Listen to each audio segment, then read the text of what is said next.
Assalamualaikum warahmatullahi wabarakatuh. Jangan di skip. Kecaruk maning ambi ison ning podcast Mandua Banyuwangi. Senior Islamic High School to Banyuwangi, Great Dignity. Assalamualaikum warahmatullahi wabarakatuh. Halo Sobat Mandawangi, kembali lagi di podcast Mandua Banyuwangi bersama aku, Cinda. Hari ini aku sendirian ya podcastnya, tapi bukan berarti aku sendirian, aku gak ada temen ngobrol nih. Pastinya ada dong. Dan gimana kabarnya Sobat Mandawangi? Hari ini aku nanya kabarnya ke Sobat Mandawangi aja ya karena tidak ada partnernya nih. Oh iya, hari ini kan udah mulai masuk tahun ajaran baru ya. Dan kemarin juga sudah setelah liburan, setelah matsama, terus kemarin juga ada PTA. Dan mulai hari Senin kemarin ini juga sudah masuk pembelajaran aktif seperti biasanya. Nah, terus biasanya kan juga ada siswa-siswi atau murid-murid yang susah dalam pembelajaran gitu kan. Kayak susah dalam memahami materi, susah dalam mencerna materi. Nah, podcast kali ini cocok banget buat kalian yang kesusahan dalam memahami materi. Karena apa? Karena pastinya di sini akan membahas metode pembelajaran yang menarik dan tentunya akan membuat podcast ini semakin berbobot. Bintang tamu kali ini juga nggak kalah spesial tentunya, karena bintang tamu kali ini adalah seorang guru, salah satu di Mandua Banyuwangi yang merupakan guru favorit juga pasti. Langsung saja ya. Assalamualaikum Bu Ita. Waalaikumsalam. Apa kabarnya? Alhamdulillah baik. Boleh mungkin perkenalan dulu ke Sobat Mandawangi, Ibu. Assalamualaikum teman-teman Sobat Mandawangi. Saya Bu Ita, pengampu mata pelajaran matematika. Gimana kabarnya? Semua dalam keadaan sehat ya? Amin, alhamdulillah. Sudah berapa lama Ibu mengajar di Mandua Banyuwangi? Saya bergabung di Mandua Banyuwangi ini kalau sebagai guru ya. Saya mulai awal tahun 2024.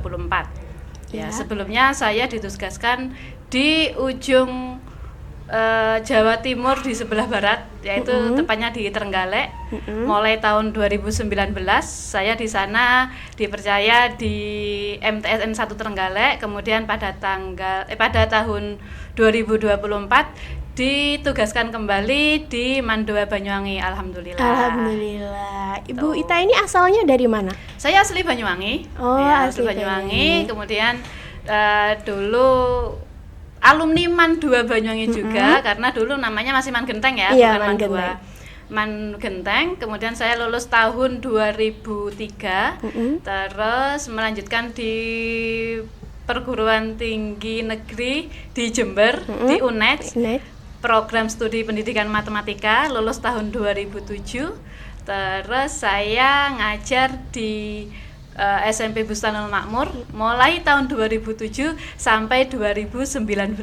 Wih, lama sekali ya. Alhamdulillah ya, sudah berapa tahun ya berarti? 12 tahun. Iya, kurang lebih seperti itu. 2019 di Bustanul Makmur, kemudian pindah tugas di Trenggalek itu hampir 5 tahun di sana. Terus alhamdulillah bisa kembali lagi ke Banyuwangi. Alhamdulillah juga didekatkan di rumah tempat kerjanya di Mandua Banyuwangi. Iya, kembali lagi ke sini lagi, ya, Bu. iya. Apakah menjadi guru memang cita-cita Bu Ita dari awal atau ada cita-cita yang lain? Kalau cita-cita itu kalau dari awal dulu, kalau kecil itu kan biasanya anak kecil itu mungkin kamu juga alami ya, cita-citamu dulu tetap apa berubah-ubah? Kalau saya kebetulan dari kecil sudah mau jadi guru, gitu. Sampai sekarang alhamdulillah konsisten ya Bu. Sip, ya. Soalnya anak kecil kan kadang-kadang kan pingin lihat apa yang bagus, pingin jadi itu gitu kan. Saya juga dulu gitu.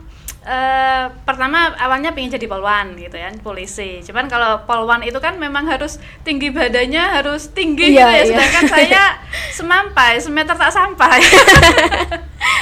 Imut-imut gemas gitu ya Bu. Jadi kan dari postur tinggi itu kan kurang. Jadi saya tahu kalau SMP itu kalau jadi polwan itu harus tinggi, makanya ya beralih lah gitu, nggak jadi polwan lagi.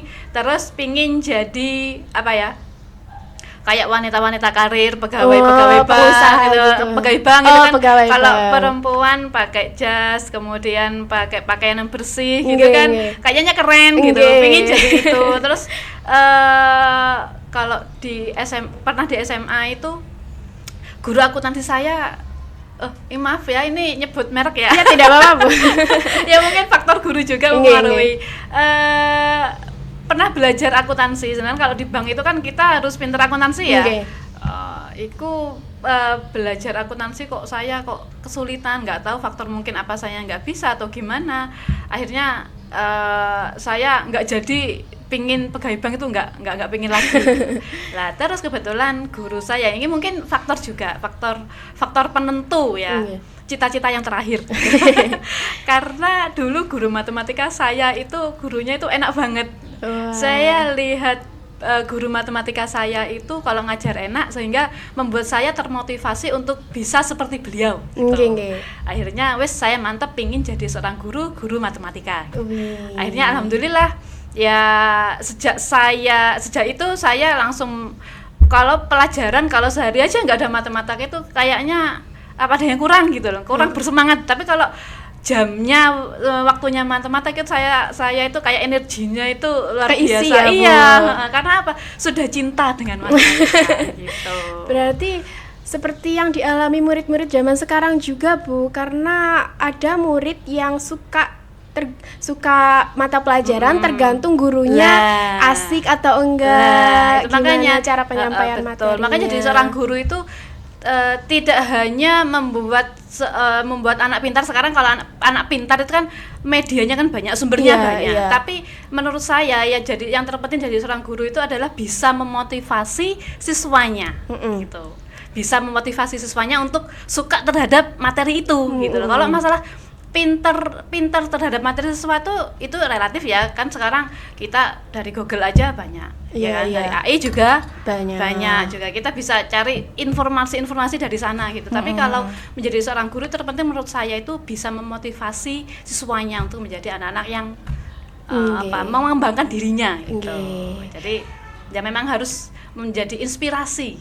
Betul sekali. Guru itu goals terbesarnya menurut saya kalau dia sudah bisa menginspirasi siswa-siswanya menurut saya. Nah ini teman-teman ya Sobat Mandawangi, kalau Sobat Mandawangi tahu Bu Ita ini juga salah satu guru terfavorit Cinda ya. Karena penyampaian materinya itu sangatlah enak, mudah, gampang dipahami. Amin. Dan Cinda ini juga dulunya tuh nggak terlalu suka matematika, Bu. Gitu ya? Iya, jadinya semenjak diajar Bu Ita paham banget Bu, jadi pengen belajar terus matematika sama kayak jenengan. Alhamdulillah. Gitu. Terus kan cita-cita saya tuh juga mau jadi guru kan ya Bu. Nah, cara penyampaian materi yang asik biar muridnya mendengarkan, biar nggak tidur, itu gimana Bu? Biar tidak terasa bosan menurut Bu Ita.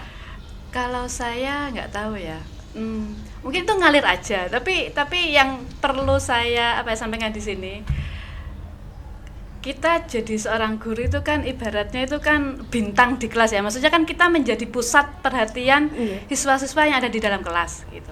Di kelas itu ada 30 siswa, artinya kan 35 lawan 1 gitu kan. Ya. Pusatnya kan di kita. Kalau umpamanya kita di kelas itu tidak bisa menjadi pusat perhatiannya anak-anak, itu akan menjadi sesuatu yang gagal menurut saya. Jadi sebisa mungkin saya itu menarik perhatian mereka dengan cara apa? Yang pertama itu energi saya. Ketika saya ngajar di kelas, energi saya sedikit, otomatis nanti yang saya sampaikan ke anak-anak itu nanti juga energinya sedikit juga. Iya, memantulkan gitu. Iya, kayak kalau kita ada energi banyak, kita kasihkan ke anak-anak, nanti anak-anak nerimanya itu juga banyak. Nggih. Jadi kalau di kelas itu sebisa mungkin ya saya harus semangat. Gitu. Nggih. Saya harus semangat. Ketika saya semangat, nanti insya Allah anak-anak juga akan semangat juga dalam menerima memberikan materi. energi Iya, positif betul. gitu ya Bu. Kalau energi yang power yang kita keluarkan di kelas itu full, insya Allah nanti anak-anak yang di dalam kelas yang sebelumnya itu tidur gitu ya, itu akan apa ya, akan lebih full juga Iya. energinya, gitu. Nggih. Lalu bagaimana dengan guru yang galak terus muridnya susah terbuka kepada gurunya, itu bagaimana cara mengatasinya Bu? Kalau guru zaman sekarang sama zaman dulu beda ya. Iya, katanya. beda. Kalau zaman dulu, tapi nggak tahu juga sih. Ini mungkin tergantung pribadi orangnya. Iya. Tapi kalau menurut kita, zaman sekarang jadi guru yang galak itu sudah nggak zamannya. Seperti Karena itu. perlakuan siswa sekarang dengan dulu itu beda. Siswa yang dulu jangan disamakan dengan siswa yang sekarang. Perlakuan kepada siswa zaman dulu jangan disamakan dengan zaman sekarang. Kalau mungkin dulu siswa dikerengi bisa, tapi kalau sekarang nggak bisa. Karena mungkin ya faktor media yang sangat mempengaruhi perkembangan pendewasaan anak sekarang itu kan beda dengan anak zaman dulu gitu. Kalau dulu mungkin anak dulu dikasih tahu, dikerengi, dipukul itu bisa nurut. Tapi kalau sekarang dikerengi itu malah istilahnya malah coro biting itu langsung coklek gitu loh. Jadi kita harus berhati-hati betul pada anak zaman sekarang. Memang ya perlakukan anak itu sesuai dengan zamannya. Kalau zaman dulu sekali bisa dikerengi, kalau sekarang menurut saya nggak bisa gitu. Tapi ada beberapa murid yang di RNAI kayak bisa diakrabi gitu, kadang ngelunjak gitu ya Bu. Gimana terus itu Bu? Iya, mungkin tantangannya di situ. Iya. Kita ngajar satu kelas, kita satu kelas itu 35, nggak mungkin 35 itu anaknya kok pintar semua gitu. Anaknya kok manut semua, enggak. Pasti kan ada 1-2 yang kan heterogen ya, ada yang salah satu pintar, ada yang satu mungkin daya tangkapnya beda gitu kan. Setiap anak itu diciptakan dengan sifat yang berbeda-beda, kemampuan yang berbeda-beda, juga kemauan yang berbeda-beda. Tinggal kita sebagai guru itu bisa menjadi jalan tengah bagi siswa yang pintar dan juga mungkin daya tangkapnya kurang gitu. Jadi kita harus bijak gitu.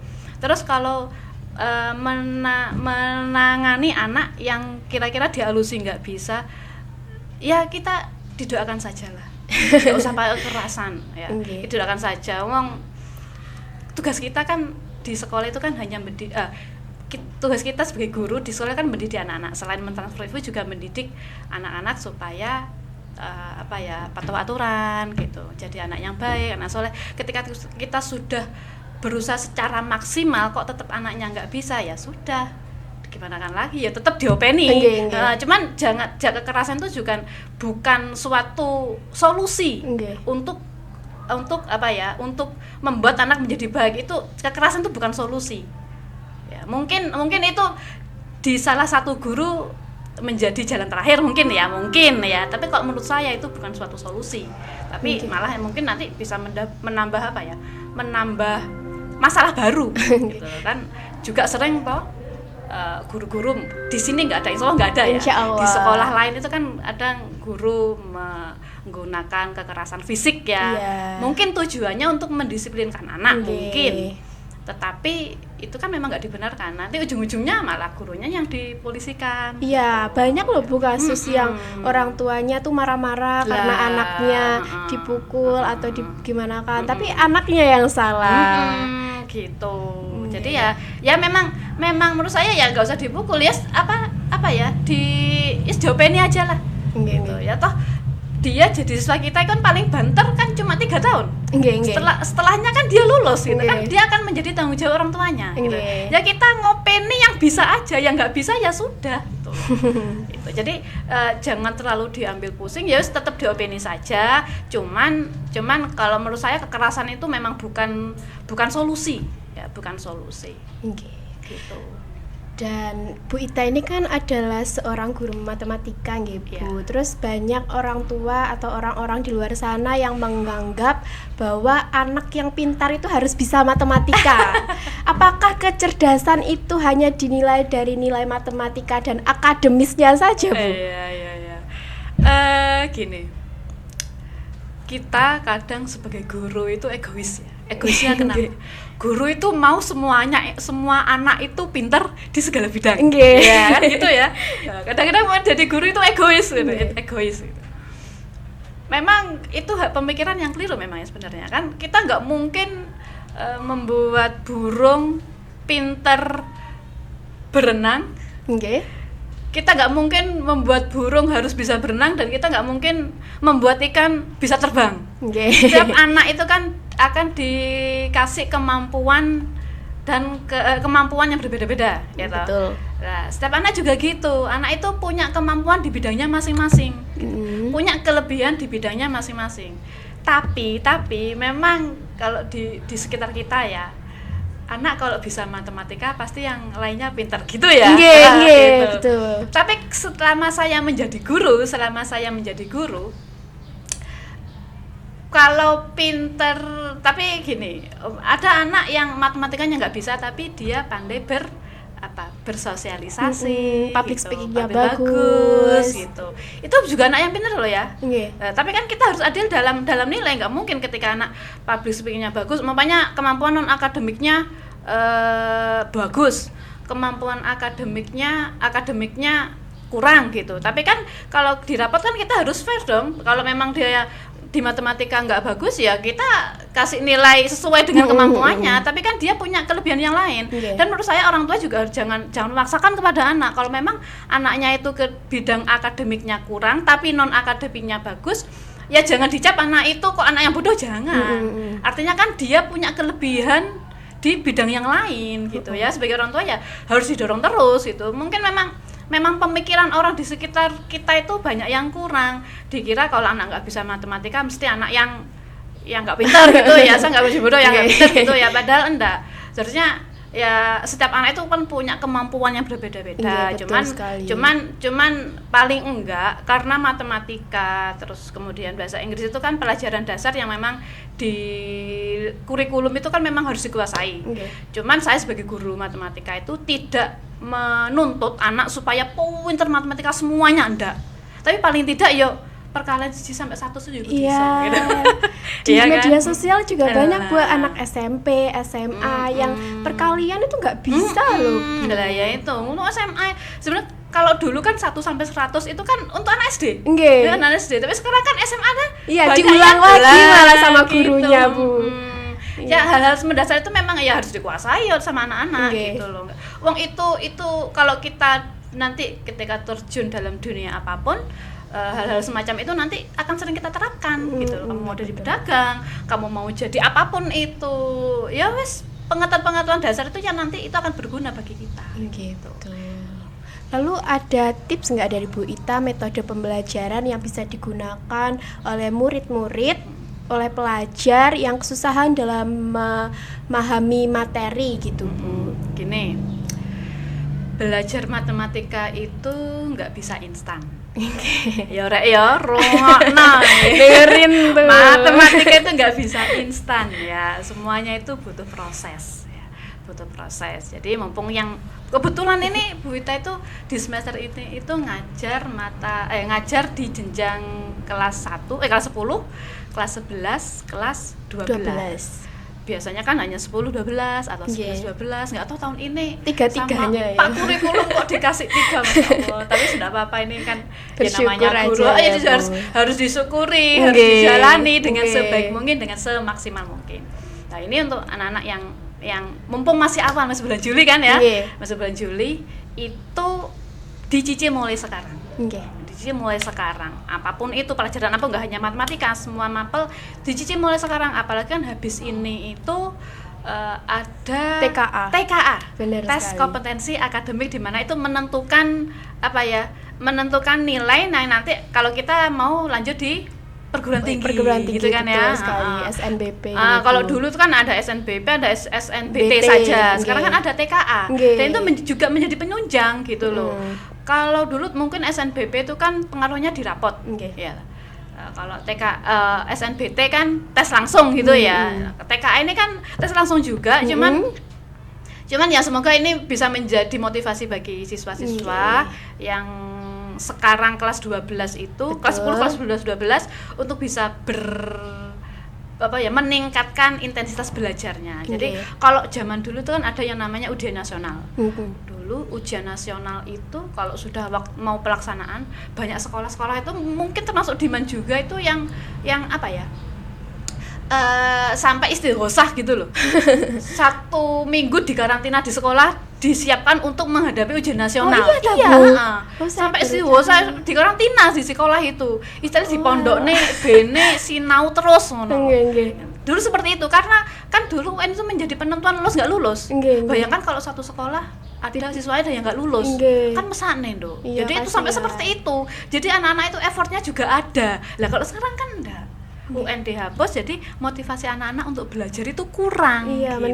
menurun, betul. Jadi kayak kualitas nilai siswa itu juga turun gitu. Tapi mungkin itu naik di bidang yang lain ya. Cuman kalau di bidang akademik itu kualitas kita itu sungguh turun gitu loh. Mungkin habis ini dengan adanya TKA itu bisa membuat anak-anak bisa memotivasi dirinya untuk bisa lebih belajar lagi. Dan ingat, ini mumpung masih kelas 10 awal, masih kelas 10 awal. Ya masih baru selesai matsama, ojo males-males sinau ya rek. Jangan menyepelekan. Ojo sinau lek pape wae ujian tok. Betul sekali. Pokoknya semuanya itu harus dicicil, enggak ada yang instan rek ya. Berproses semuanya. Allah itu tidak akan mengkhianati hamba-hambanya yang berproses dengan baik, ya kan? Jadi kalau kita berproses dengan baik, insya Allah nanti hasilnya juga akan baik. Kalau meskipun gagal dicoba lagi. Betul. Ya Bu, jangan menyerah. Betul. Jadi ya pokoknya harus selalu semangat. Ojo males-malesan, mumpung masih kelas 10 awal, mumpung masih kelas 11 awal bulan Juli ya.